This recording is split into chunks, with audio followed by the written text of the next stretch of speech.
and welcome to a special edition of Fantasy Booking Friday. I'm Jaychele, one of your hosts.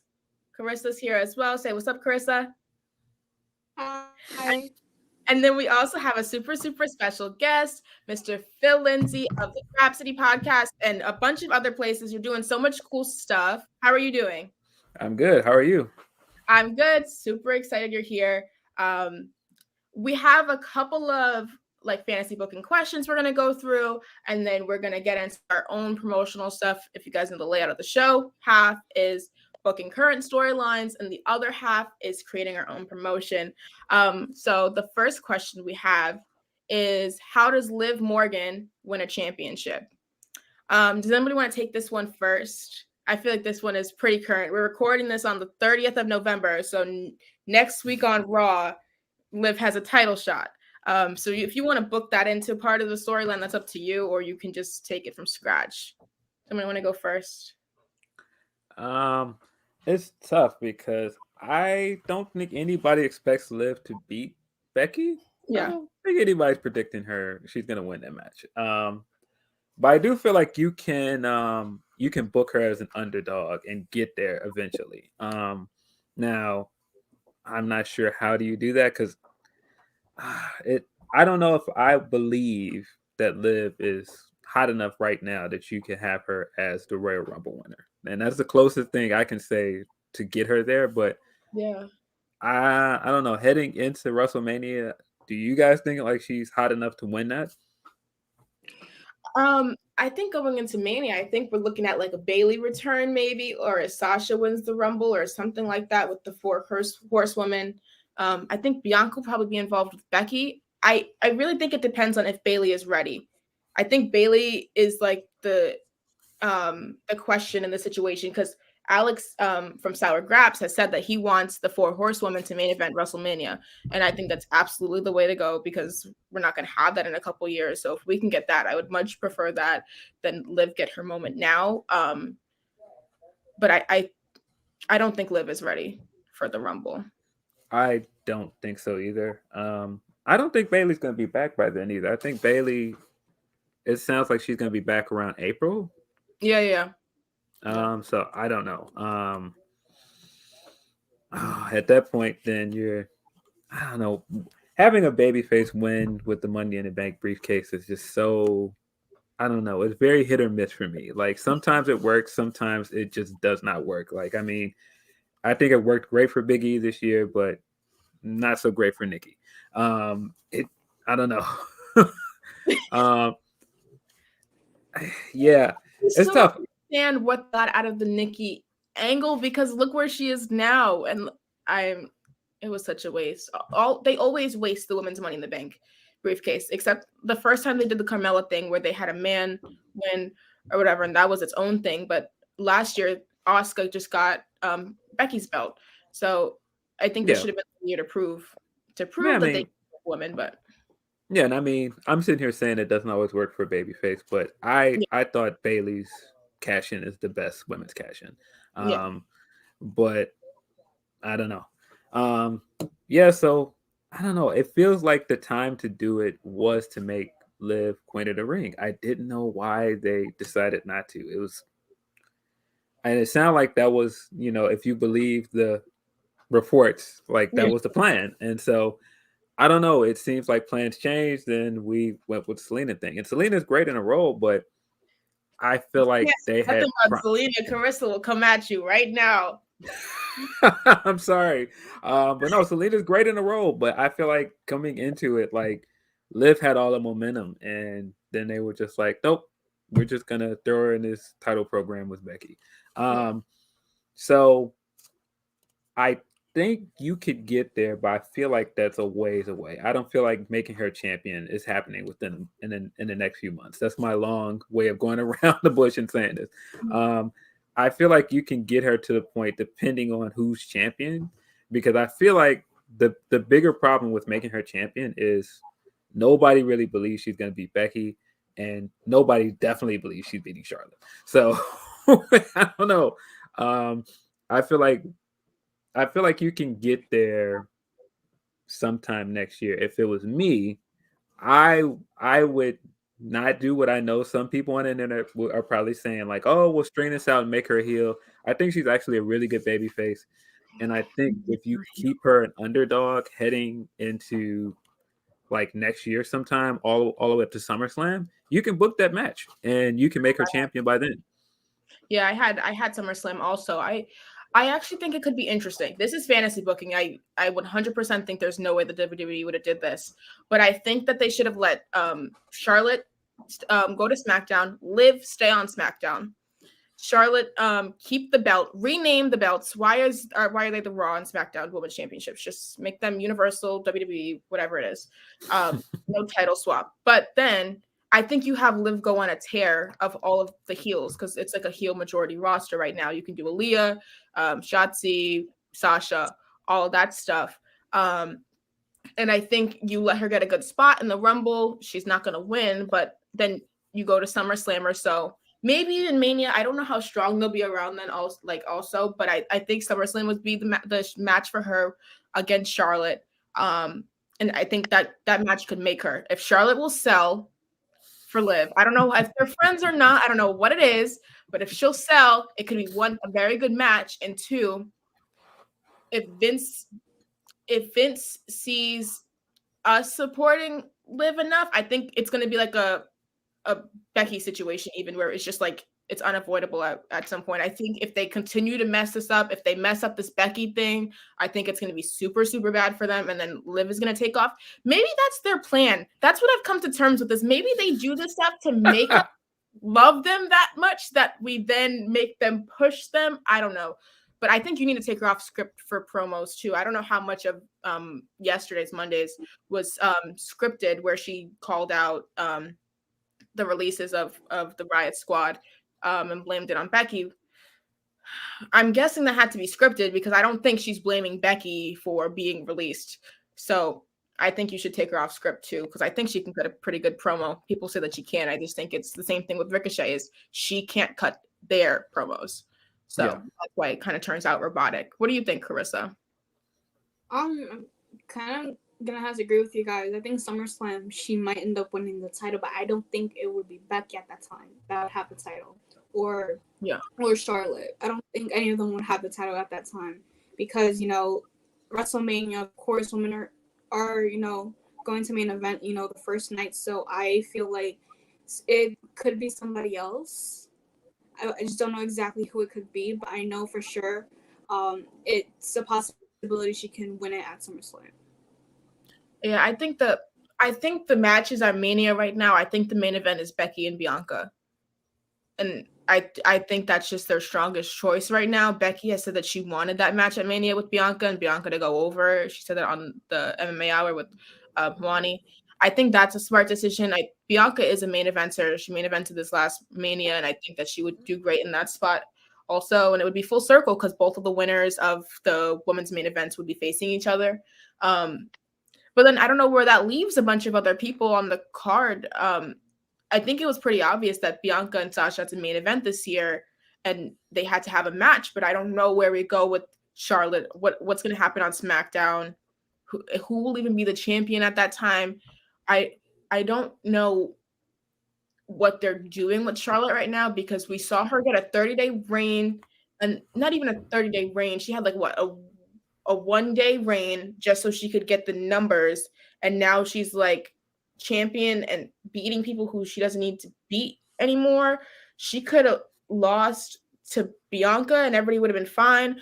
I don't understand how we got here with Charlotte, or how we even get out of this now, because Tony's not beating her. No. At all. And when do they do that match? I don't know. I Probably just don't. Day one. I would assume so. But how are you going to stretch it until then? Is she going to get pied in the face every week? Is that what we're going to do? Because I will lose my shit if Tony's getting pied in the face every week. I can't. I love Charlotte too. Like I actually like her. Like I understand she's Charlotte, but like I actually I like her wrestling, and I think she's a great heel. I just don't know why we need to put her in this position where it's like she's untouchable. Yeah, I actually think that they waited too long with Liv. I think Liv should have beat Charlotte a year ago. I think when Charlotte was NXT champion and they had that program going, I think that was the time. You could have easily had her beat Charlotte and go back to NXT with the title and have like a decent little run.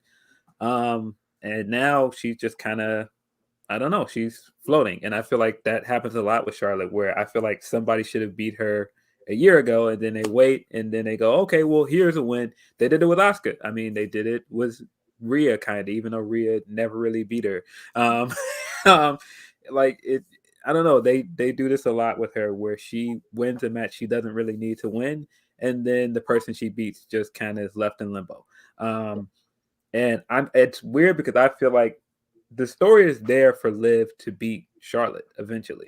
But I feel like putting them on different brands kind of just threw that out the window. So I don't know. I feel like you could book this thing where she could end up in a title match by SummerSlam. The question is, who is it with? Because I don't know, man. Like, the problem is, like, they had. I feel like Liv is popular, but I don't feel like they've made her a believable threat to anybody as champion. And I feel like that's because she doesn't really beat anybody that's credible. And I feel like they do that a lot with their women. And it's because, wins and matters don't really, wins and losses don't really matter there. Like, it's just kind of like people just get thrown in a title picture. Like Toni Storm right now. Toni Storm has beat nobody, and she's just in the title picture.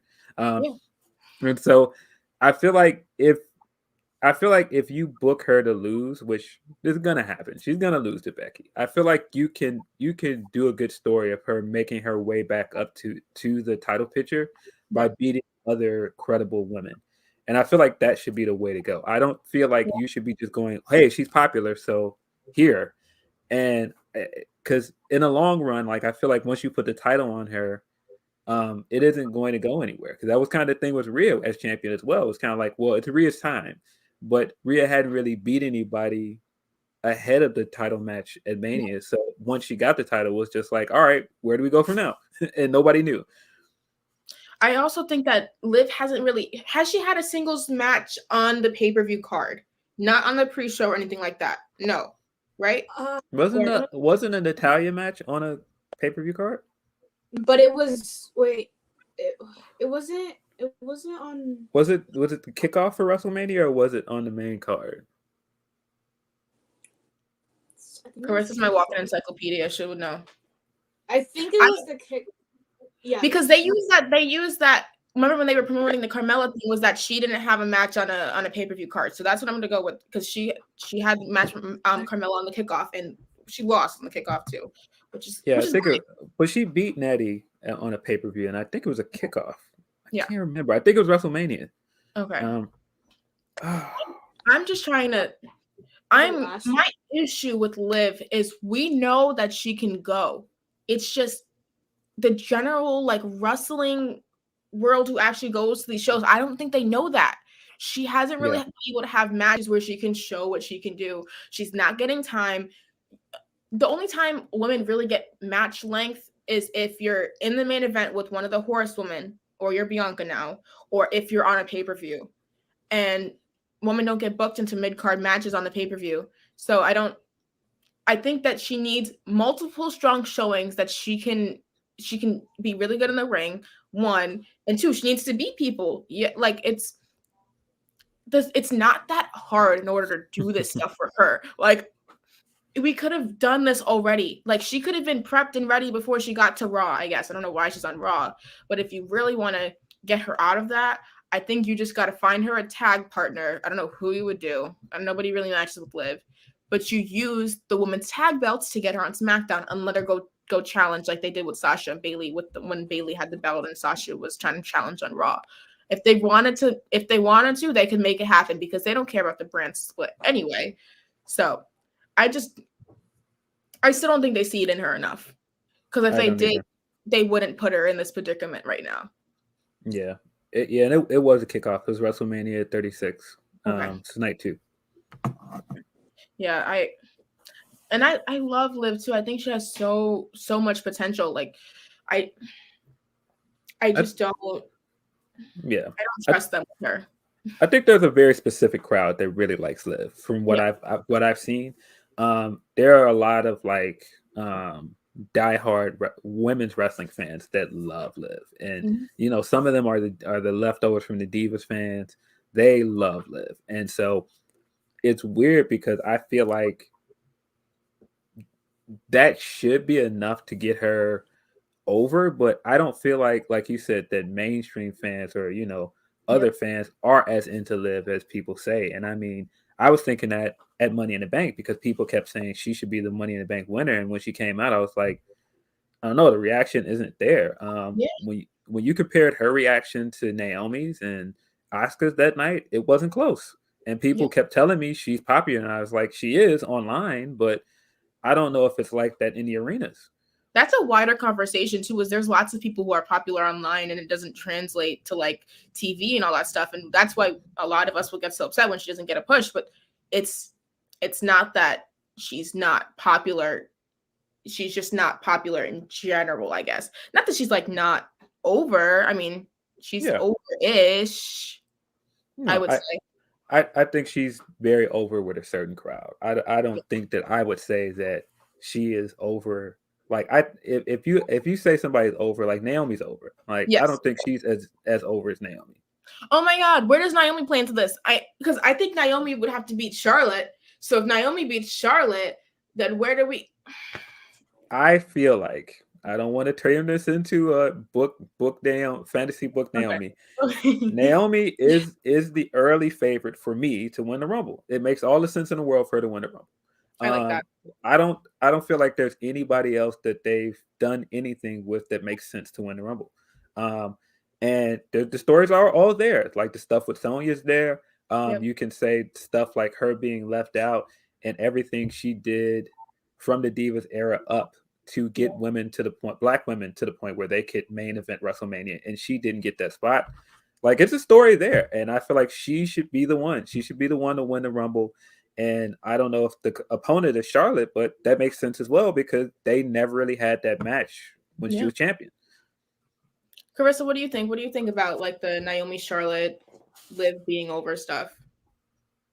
I mean, I kind of do want to see Naomi challenge for the title. I think she's also a favorite in winning the Rumble. Like, you have Liv, who hasn't won one. Naomi, who's been with the company for 10, 11 years now. She hasn't won. Happy birthday to Naomi, by the way. We're recording it on her birthday, so happy birthday to Naomi. Happy birthday, Naomi. Who else?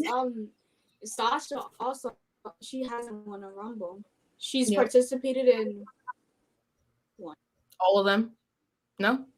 One. I think she was only in the first one. Not with Rousey. She wasn't in the one with Rousey, right? Yeah, and then she was injured the other one. She was injured the other one too. Mm-hmm. Okay. And there's Rhea too, I think. I think Rhea's a viable Wait, so 2018, she participated in 2018 one, which was the first ever one. 2019, she challenged for the title. 2020, believe she was out. I believe she was like doing stuff for the Mandalorian or whatever. And then in 2021, she was champion. Okay. Yeah. And she was Iron Woman in the first one, right? Yeah, I think so. Yeah.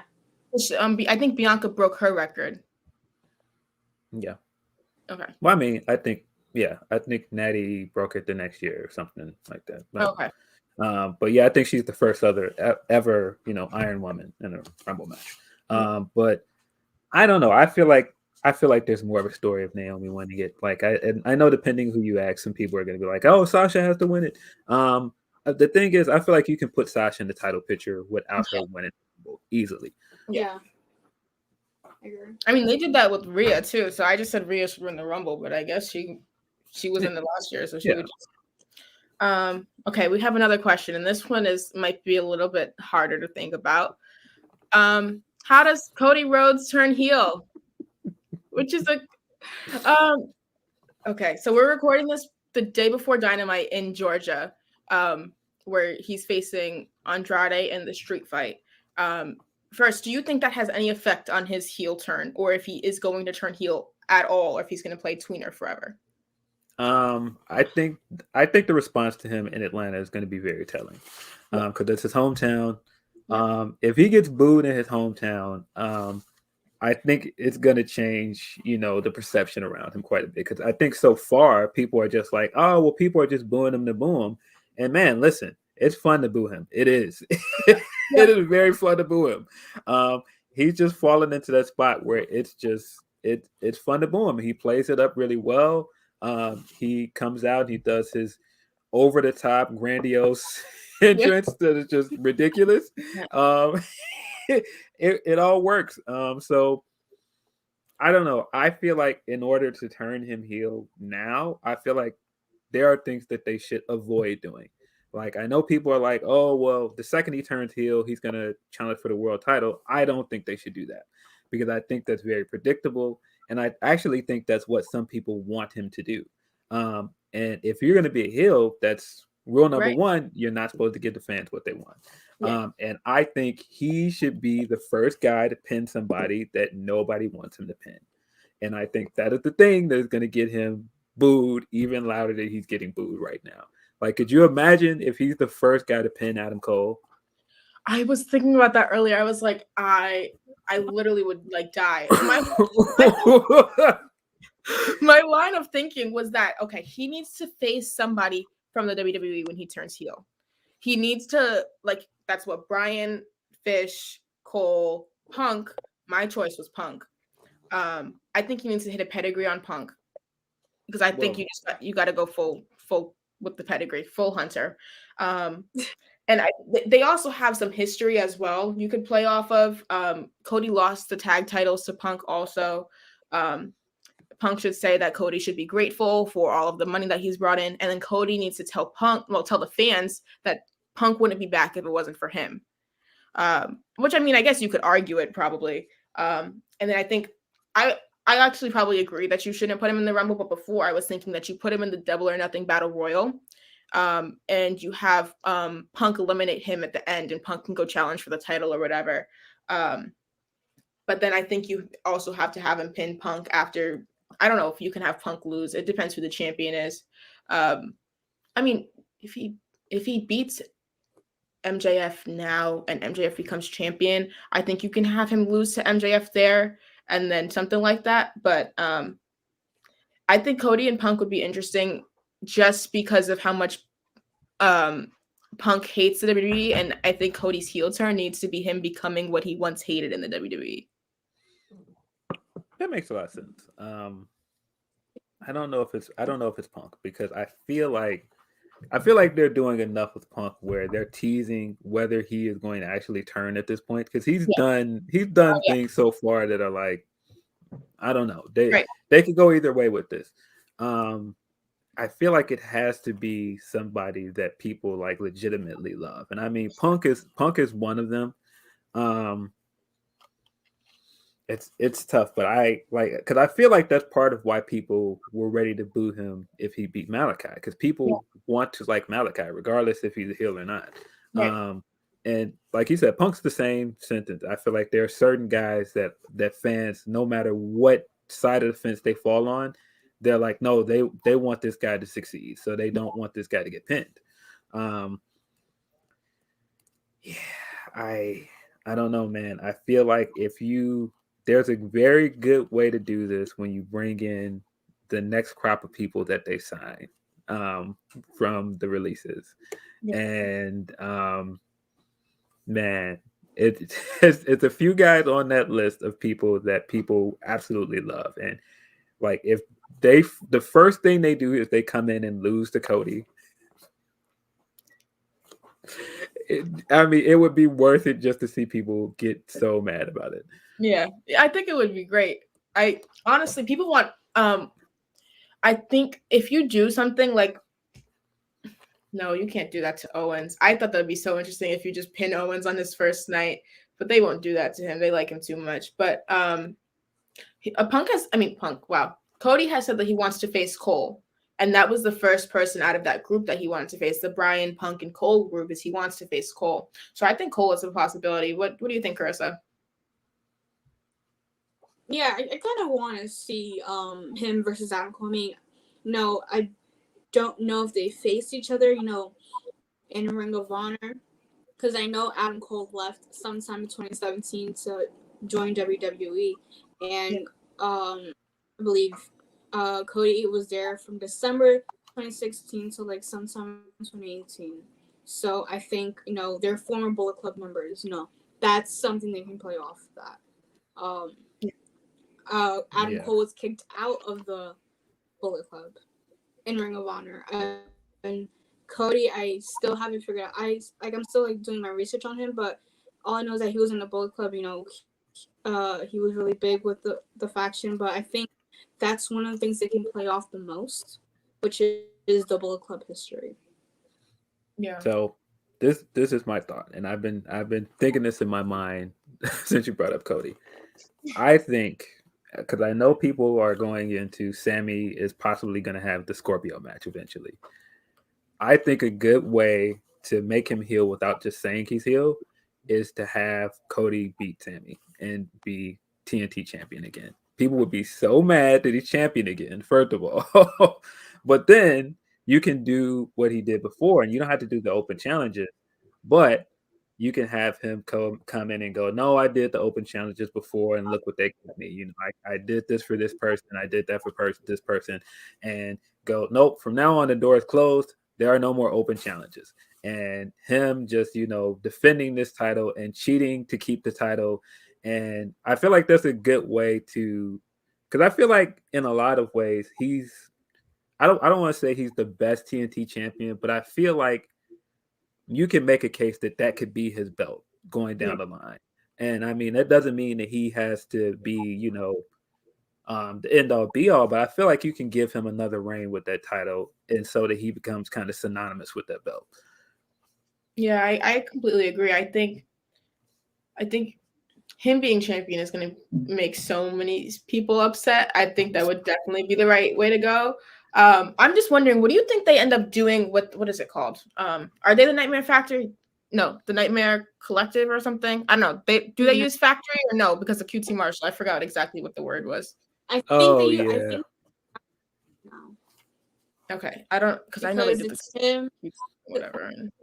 Because I think it's him, his brother, Lee Johnson, and Brock Anderson. They're just the Nightmare Factory. They're not the Collective anymore. That name was like taken off TV for a while now. Okay. The whole thing. Do you think he has to turn against them? He has to, right? Because I don't think they're gonna let Arn and stuff be heel, but they can't. They can't leave those little boys alone. But see, I think that's the other thing that makes it interesting, because a lot of people are like, it seems like he's in his own universe sometimes, and he's got all these other people in there, and I think that's why it makes it even more interesting if he becomes TNT champion, because you can have all of those guys that step up to try and challenge him, like your Lee Johnsons of the world, like Five, and all of these guys that are kind of came up under him, and he can have good matches with them. And then that's an even more case why when you bring in more signees, like, man, when Swerve comes in, people are going to want Swerve to be champion. And if Cody is standing in his way, that is interesting. You've got so many guys that could challenge him and be interesting. Even Keith Lee. I mean, like, there's so many guys that he could do good programs with coming in as champion. Okay.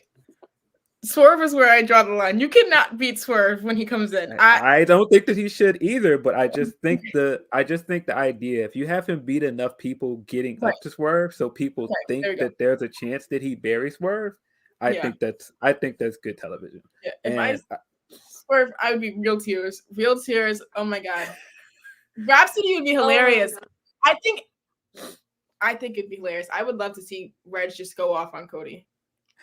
I think it would all be great, because I just think people already have this idea in their mind of who he is. Yeah. And so I think him just, leaning even more into it and becoming champion and, beating all of people's faves as champion, I think that would be great. I think an underrated aspect of a heel turn is you need to let Brandy go over some people too. And that I got the chills, because I don't want that.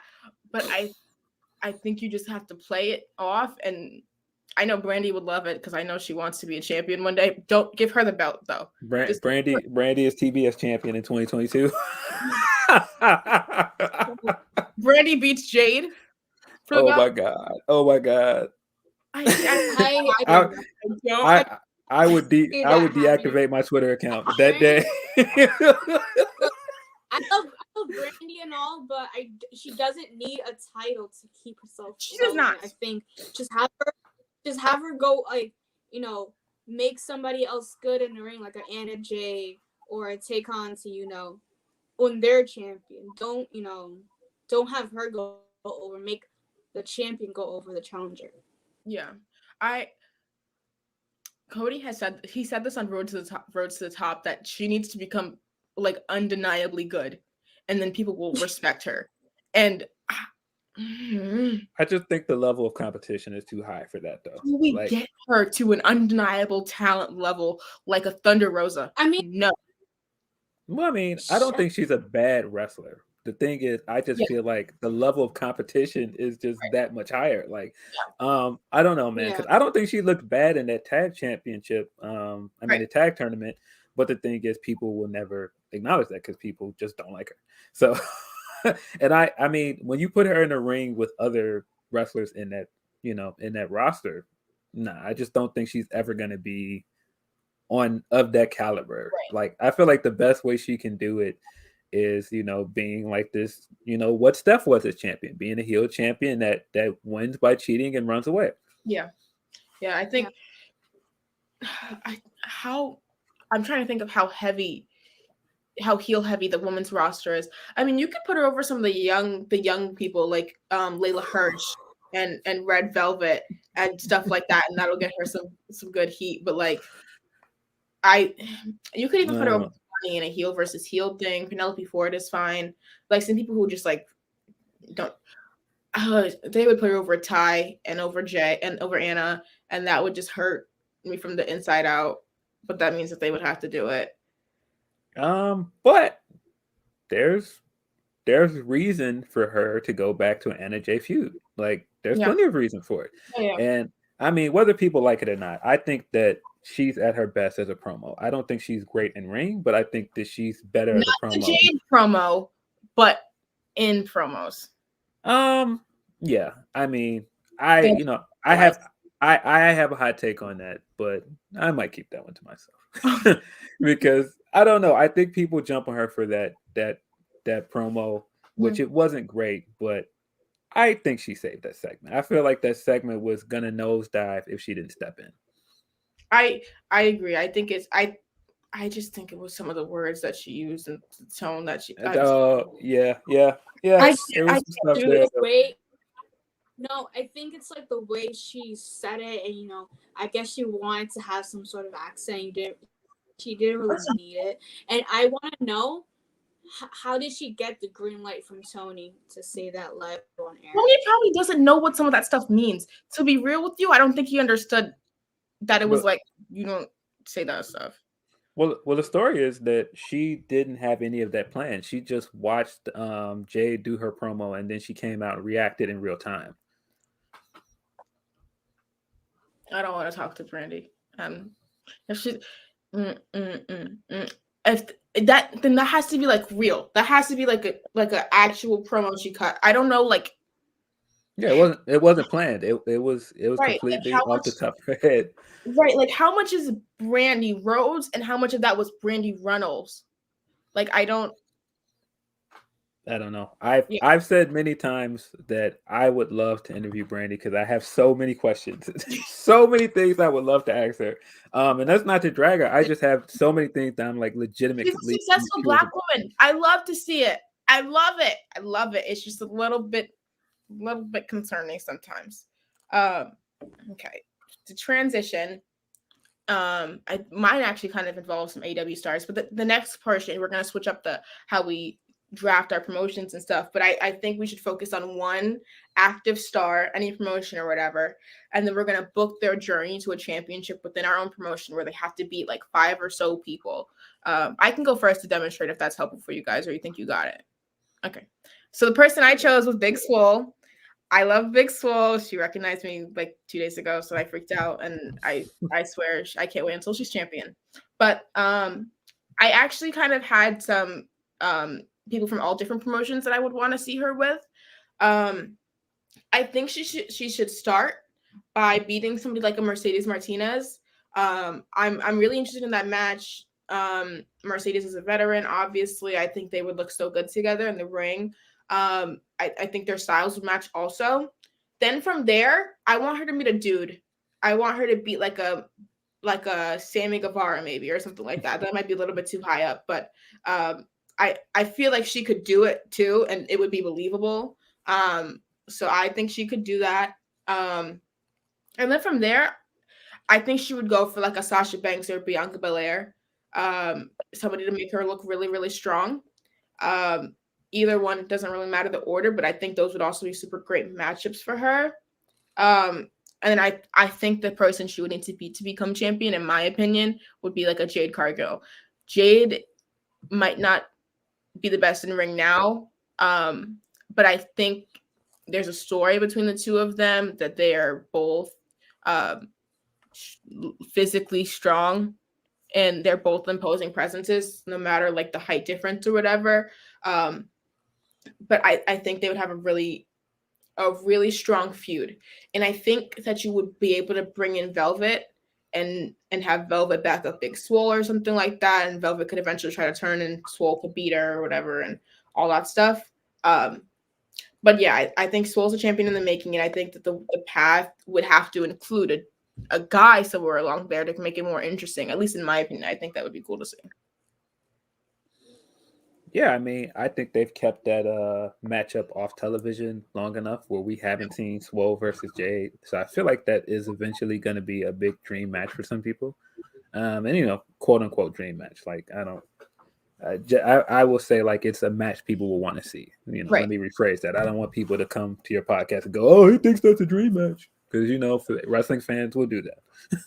Oh yeah, of course. Carissa, what are you thinking? Who do you have that you would want to see be champion, and what's their path? I kind of want to see Sonya Deville as a champion. I mean, she's been with the company for like 6 years now, and she's had a couple matches, happen already, but I think she just had that long hiatus, and she hasn't been active in the ring. Because I'm not gonna count the match that she had on SmackDown, because that wasn't right. That's when an actual wrestling match. I feel like she deserves to be champion because she's fought tooth and nail, to be the best. And I think I want to see her in matches with Sasha Banks, who she has a history with, because in 2017, if you guys remember, she was an absolutionist. She was one of the women that attacked Sasha Banks, and they've had, I think, 3 matches on Raw, and it's been pretty solid so far. But I think what we saw recently on SmackDown, the confrontation they had on TV, I think that just added more fuel to the fire and having her come back to the ring. And I expect her to come back in January for the Rumble. So I really want to see her against Sasha Banks. I want to see Sonya against my girls, Zelina Vega. I mean, New Jersey and New Yorker. I mean, those two are just amazing on the mic together. Like, their promo skills are better than anybody else's, I think, in WWE. I don't think it's just because they're Northeastern women, but it's just the way of how they deliver it. Like, WWE, yes, they deliver it really well, but I feel like if they did it off script, like with no script or like nothing, it just did it, out of the blue, like an improv, I think those two would be fantastic in the ring together. Are you? Pause. I gotta pause you. Okay, male or female, or in general? Best promo. General. Wait. I can go for a case for female. I was like, okay, maybe, I mean, Charlotte, but like Becky, but like Sasha's over there too. Like, I think they're strong mid-card promos. I think that's what that is. And they might be good, like pretty good promos once the 4 horsewomen aren't there anymore. I feel like they're too steep competition, especially for like a championship run for a promo segment or anything like that. And guys, I think there's too many strong male promos to even try to compete them.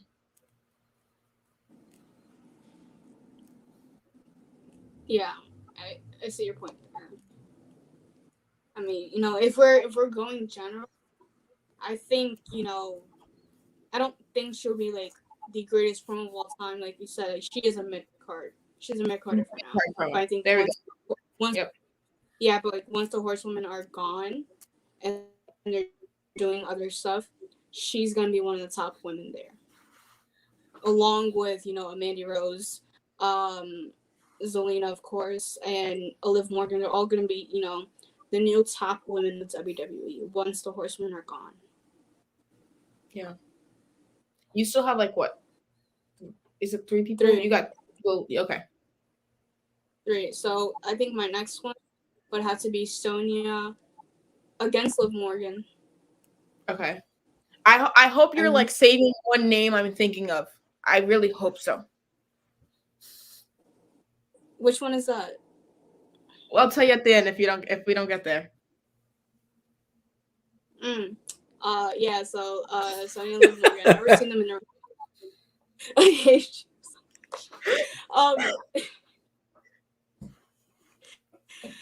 I've never seen Liv and Sonya go head to head in singles competition. They were in NXT together, but I never, seen a match against them because I know 2 totally different competitors, but yet they're just powerful in a way.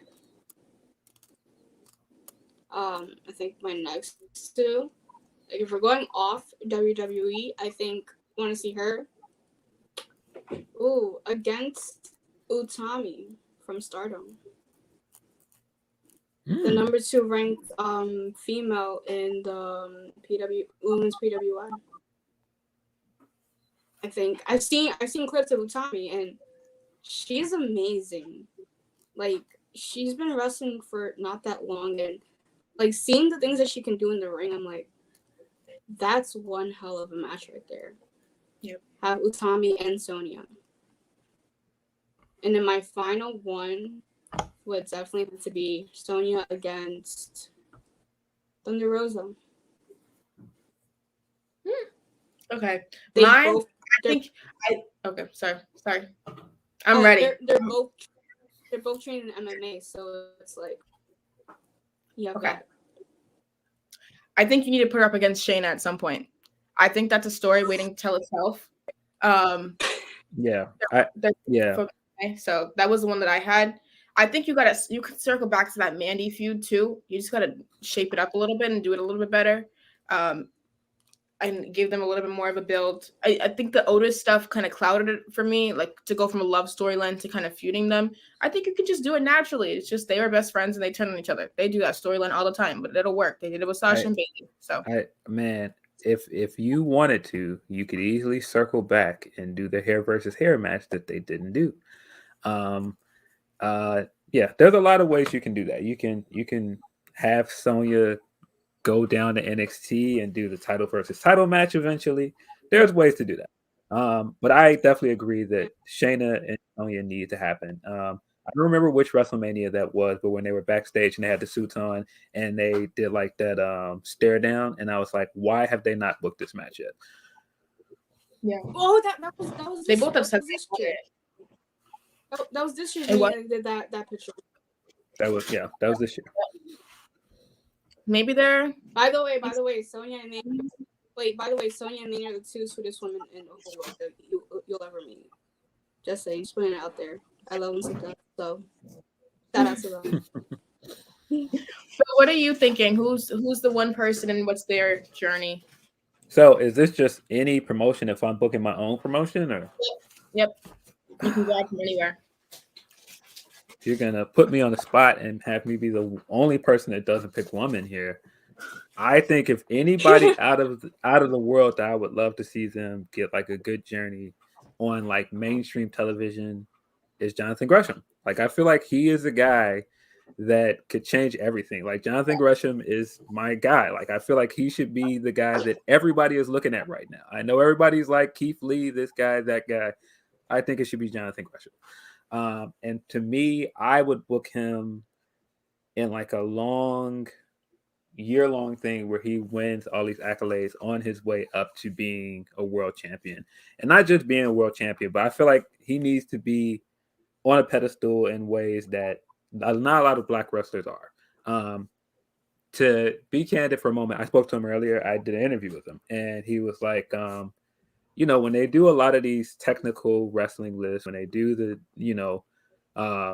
Wrestling Observer Award, he's a lot of times the only black wrestler they mention as a top technical wrestler. And I feel like that's a shame. It isn't just because there are more technical wrestlers. I feel like, he should be there, but I still feel like he doesn't get the status that he deserves among so many wrestlers. Yeah. And so for me, if I had to book him, I would have him come straight in, and whenever they announce the Owen Hart Cup, I think he should be the winner. Think he should have a run where he beats guys like Danielson and Lee Moriarty and Garcia, all of these guys where he, shows he's one of the greatest technical wrestlers in the world. And then maybe you can bring Zack Sabre Jr. over and have him have a match with him, like, along the way.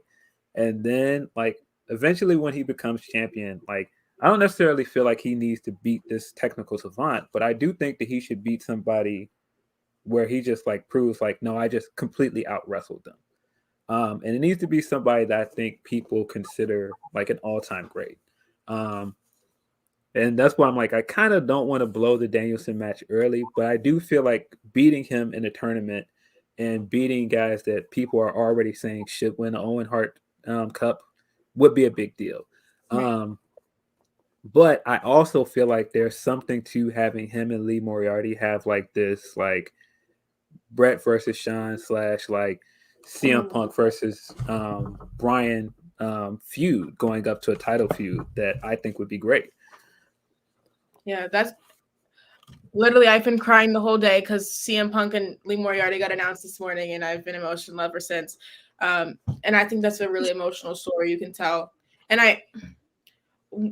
I think that we see emotions within matches, obviously, like we saw it within the Sasha and Bianca match, but they don't really let us utilize the emotions that Black people and Black fans have within storylines. And they could have easily did that with Sasha and Bianca. And they said it once that it was like a historic match or something like that, but it's a bigger story. And I think that would really lend itself in the Gresham and Lee match. Honestly, I think we're going to end up with some type of stable with Brian and Garcia or something like that. So I would be interested to see how that would work as well.